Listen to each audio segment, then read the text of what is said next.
and welcome to my channel April Flower Arts. I'm Tushara. Today I'm going to share with you my recipe for Akki Roti. It is a flat bread made with rice. It's a popular South Indian breakfast recipe from Karnataka. Let's see how it is done.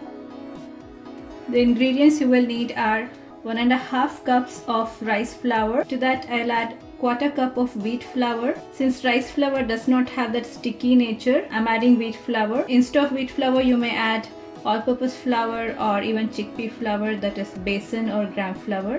1/3 cup of grated coconut. I'm adding here desiccated, but freshly grated coconut will be the best option. It gives a nice bite and taste. I'll be adding few more ingredients into it. 3/4 cup of finely grated carrots, 3/4 cup of finely chopped onions, some finely chopped fresh coriander leaves or cilantro, 3/4 teaspoon of cumin seeds, that's optional, 1 or 2 green chilies finely chopped. You may add it as per your taste. Alternatively, you may add red chili powder as well, and 1-inch piece of ginger. We'll add all these ingredients into the rice flour. You may finely chop the ginger, but I like to grate it in.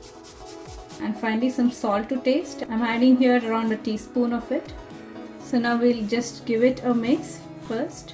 So now we'll prepare a stiff dough by adding some water at a time. Here I have some warm water, so that gives a nice soft rotis.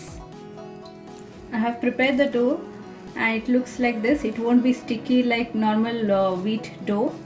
So we'll need approximately 3/4 cup of water. So now it's time to make the roti. For that I'll take a big portion, a tennis ball sized portion of the dough, and roll it into a smooth ball like this. So we'll directly spread the roti onto the pan. For that I have here a pan heating over low to medium heat. I have slightly greased it with some oil. Just place this dough ball onto the pan and start spreading it. To make it easier, here I have a cup of plain water at room temperature.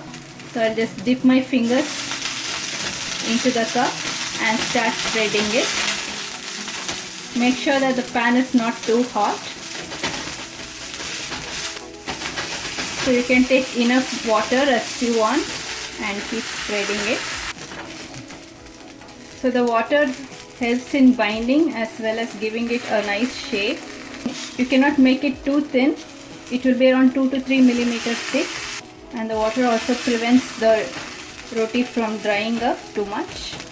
I'll add few drops of oil around the roti as well as on it. I will cover it and let the roti cook. The steam that accumulates helps in cooking and also makes the roti soft.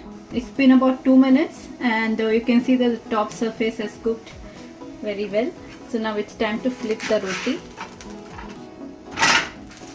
So you can see it has got a nice light brown color. I like to brush some oil on top of it to prevent it from drying. You may use butter or ghee as well. We'll let it cook for 1 more minute on the other side. So the roti has cooked from the other side as well. So now we'll take it onto a container which is lined with kitchen towels. I like to keep it covered until we prepare the next batch. Alright, the Akki rotis are all done. So this is how they look. With this recipe you can make around 6 to 7 Akki rotis depending on the size. So if you find it difficult to handle bigger ones, you can practice by making smaller rotis at the beginning. Since these are made with rice, they tend to be a little brittle, so you need to use a lot of water while spreading it. Also, since I have added lots of carrots and onions, they retain a lot of moisture and become soft, or else these rotis tend to become a little hard or chewy. So these are the tips to make softer Akki rotis. For breakfast, I like to serve it with some coconut chutney. For lunch or dinner, you may serve it with spicy vegetable curries or even chicken curry will be very good with it. Hope you liked my recipe for Akki roti. Make them when you want something elaborate for your weekend breakfast. If you like it, please give it a thumbs up. You may also follow me on social media. The links will be in the description box below. Don't forget to subscribe to my channel. Until next time, it's bye from me. Thanks for watching.